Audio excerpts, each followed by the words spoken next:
What are some of the activities you can do to basically, if you're thinking of a metric, is how many leads are you generating from your website?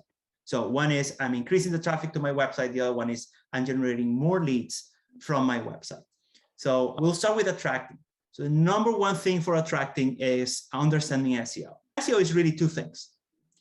SEO is really authority and relevance, or I guess relevance and authority. Relevance is basically, if you're in a bookstore, relevance is, are you fiction, are you nonfiction, or are you the travel section, right? So if I'm looking for travel books, relevance is, well, all the books about travel and travel destinations are going to be in that section. So that's relevance. Those books there are relevant for travel. If I go to the travel section at the bookstore or at the library, I know what I'm going to find. I'm not going to find any Dan Brown books, right? I'm not going to find any of those really well-known books. It's Harry Potter is not going to be there, but I'm going to have, you know, our ultimate guide to Greece or to Italy. That's relevance. Now, authority is, well, you're in the travel section and you want to learn more about traveling to Greece. And there's, you know, maybe 50 books about Greece, but which one is actually the best one? Which one is the most authoritative, right? So if you think about that and you think like Fodor's or Saget, like, all right, like when it comes to travel, these two sources are the most respected about travel. So that's of what we call authority. And so in the world of SEO, it's the same thing. Relevance is, are you making it clear for, and let's talk about just Google. Are you making it clear to Google what your content is about? So that if someone is asking about that about, they know you're part of those abouts. The second part is, how can you help Google understand how much of an authority you are on that topic? And so that's where off-page SEO comes in. And so how does it work? So on-page SEO is basically, how do you make sure to Google that, how do you make sure that Google understands what you're writing about? So at HubSpot, for example, we write about inbound marketing. So if someone is asking about inbound or digital marketing, Google knows that HubSpot's content is relevant for that topic. And the way we do it is we actually create what we call topic clusters. But how it works is you decide on a topic that you want to rank for. So let's say in this case, entrepreneurship, I want to rank for entrepreneurship. And I write a very extensive piece of content on entrepreneurship, like the ultimate guide to entrepreneurship.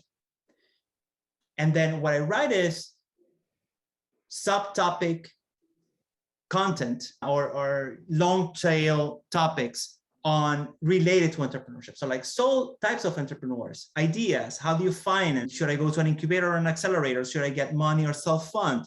These are subtopics of that big topic. And then I interconnect them. Now, how do you interconnect them? Well, at HubSpot, we have a tool that actually does that for you, but it's basically linking one content to the other. And the idea here is that you're not ranking for specific keywords. So I'm not ranking for sole proprietorship individually. And then that article is fighting for ranking alone. And then small business idea is another article that I wrote that is fighting for SEO ranking by itself. But what we're doing is we're putting them all together, and the 6 of them are fighting together to get shown on Google. So this is what we call about our topic cluster strategy. And this is how we win on the on-page SEO. So making it clear to Google what our content is about. Next part is the off-page SEO. That is, how do we make sure that Google not only knows what we're writing about, but that we are actually one of the most important sources for that information. And that's where link building comes in. Now, basically what you want is someone else to reference your content. So if I write a piece of content about starting your business, and then Y Combinator writes a piece of content and references my article, I'm going to get a lot of brownie points with Google, because Y Combinator is pretty well known for starting a business. And if Y Combinator is talking about this article that Jose Martins wrote, it probably means Jose Martins is pretty good. So think about it. If we go back to the library, think about when like you turn the book to the backside and you see like, oh, recommended by Bill Gates and the Oprah Winfrey Club and the Reese Witherspoon Club. all right, so these people that I respect are saying this book is good.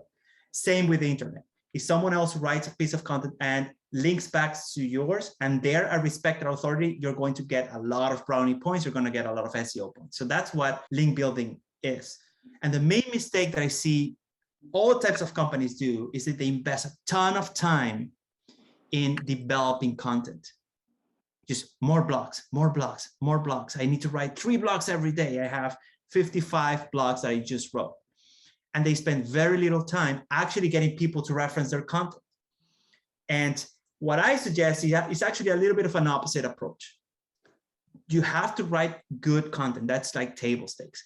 But you should spend actually most of your time getting that content referenced by authoritative sites and media outlets so that every single piece of content that you have gets a lot of SEO authority so that you show up in the rankings, right? If you show in the second page of Google rankings, you might as well hide a dead body there. Like who's clicked next when you search on Google? Like you just change your search. It's like you go like to the other O and the other O and the other O. No one does that, right? Unless you're selling to someone. So you're trying to rank on that first page. The best way to rank on that first page is to do link building.